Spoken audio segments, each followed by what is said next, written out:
Lukas 8 vers 1 tot 56.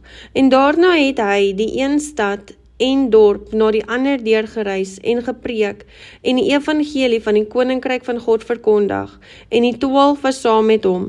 Oor sekere vroue wat genees was van bose geeste en siektes, Maria wat Magdalena genoem word, uit wie 7 duiwels uitgegaan het, en Johanna, die vrou van Gusa, 'n bestuurder van Herodes, en Susanna, en baie ander wat hom almal met hulle besittings gedien het.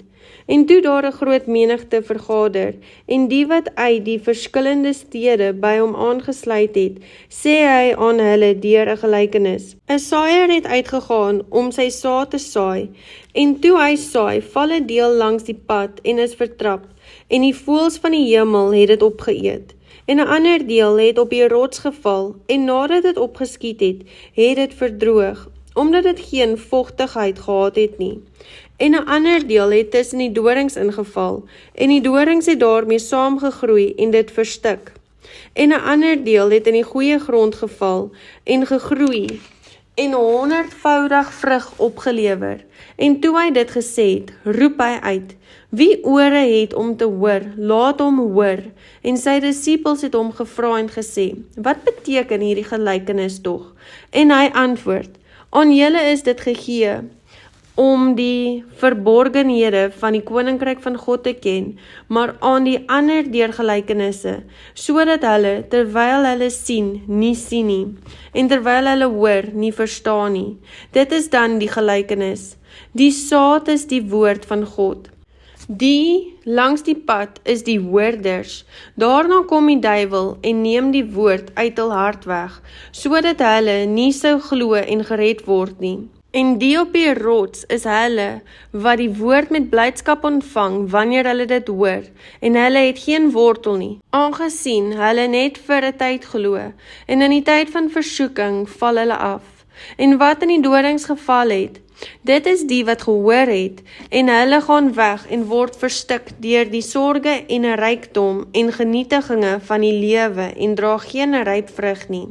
En wat in die goeie grond val, dit is die wat, nadat hulle gehoor het, die woord in 'n edele en goeie hart hou en met volharding vrug dra.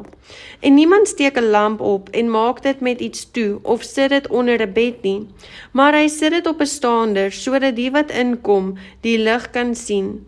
Want daar is niks verborge wat nie openbaar sal word nie, of weggesteek wat nie bekend sal word en in die lig sal kom nie. Pas dan op hoe julle hoor, want elkeen wat het, aan hom sal gegee word, en elkeen wat nie het nie, van hom sal weggeneem word ook wat hy dink hy het.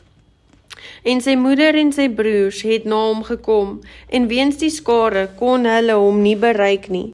Toe bring hulle hom die boodskap en sê, u moeder en u broers staan buite en wil u sien. Maar hy antwoord en sê vir hulle, my moeder en my broers is die wat die woord van God hoor en dit doen. En op een van daardie dae het hy en sy disippels in 'n skei gegaan, en hy het vir hulle gesê, laat ons oorvaar na die oorkant van die see, en hulle het weggevaar. En terwyl hulle seil, raak hy aan die slaap. Toe kom daar 'n stormwind op die see af, en die skei het begin vol word, en hulle was in gevaar. En hulle het na hom gegaan, en hom wakker gemaak en gesê, Meester, Meester, ons vergaan. Hy staan toe op, en bestraf die wind, en die watergolwe, en hulle het bedaar, en daar het 'n stilte gekom. En hy sê vir hulle, waar is julle geloof? Maar hulle was bang en verwonderd en het vir mekaar gesê, wie is hy tog, dat hy selfs die winde en die water gebied en hulle hom gehoorsaam is?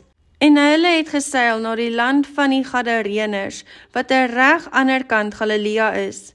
En toe hy aan wal uitklim, kom 'n sekere man uit die stad na hom tegemoet, wat vir 'n geruime tyd van duiwels besete was en geen klere gedra het nie. Hy het ook nie in 'n huis gewoon nie, maar in die grafte. En toe hy Jesus sien, skree hy uit en val voor hom neer en sê met 'n groot stem, wat het ons met u te doen, Jesus, seun van die Allerhoogste God? Ek bid u, moet my nie pynig nie.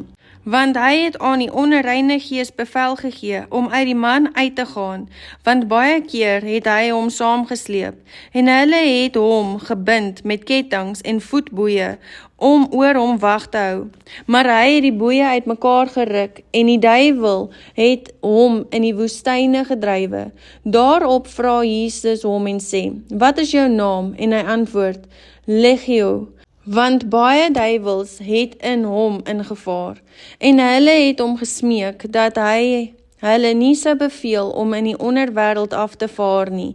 En daar het 'n groot trop varke op die berg gewei. Toe smeek hulle hom, dat hy hulle sou toelaat om in die varke in te vaar, en hy het hulle toegelaat. Daarop gaan die duiwels uit die man uit en vaar in die varke in, en die trop het van die kraans af in die see gestorm en verdrink. En toe die wagters sien wat gebeur het hulle gevlug en dit in die stad en in die buitewyke gaan vertel. Daarop het hulle uitgegaan om te sien wat gebeur het, en hulle het by Jesus gekom en die man gevind uit wie die duiwels uitgevaar het, terwyl hy aan die voete van Jesus sit, gekleed en by sy verstand. En hulle het gevrees, en die wat ooggetuies was, het ook aan hulle vertel hoe die besetene genees is, en die hele menigte van die omtrek van die Gadareëners het hom gevra om van hulle weg te gaan, omdat hulle deur 'n groot vrees bevang was. Toe het hy in die skei geklim en teruggegaan, en die man uit wie die duiwels uitgevaar het hom gebid om by hom te kan bly, maar Jesus het hom laat gaan en gesê, gaan terug na jou huis en vertel watter groot dinge God aan jou gedoen het. En hy het gegaan en deur die hele stad verkondig watter groot dinge Jesus aan hom gedoen het. En toe Jesus terugkom, het die skare hom verwelkom, want almal was hom te verwagte. En daar kom 'n man wie se naam Jairus was, en hy was 'n owerste van die sinagoge, en hy val voor die voete van Jesus neer en smeek hom om na sy huis te kom, want sy enigste dogter van omtrent 12 jaar het op sterwe gelê. En terwyl hy gaan, het die skare hom verdring, en 'n vrou wat 12 jaar lank aan bloedvloeiing gely het, en wat haar hele vermoë aan geneeshere uitgegee het, en deur niemand gesond gemaak kon word nie, het van agteraf gekom en die soem van sy kleed aangeraak, en haar bloedvloeiing het onmiddellik opgehou. Daarop sê Jesus, wie is dit wat my aangeraak het? En toe almal dit ontken, sê Petrus en die wat by hom was, Meester, die skare druk en verdring u, en u sê, wie is dit wat my aangeraak het? Maar Jesus antwoord, iemand het my aangeraak, want ek het gemerk dat krag van my uitgegaan het.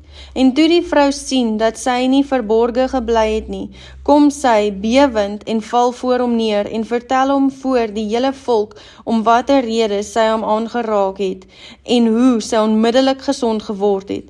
En hy sê vir haar, hou goeie moed, dogter, jou geloof het jou gered, gaan in vrede.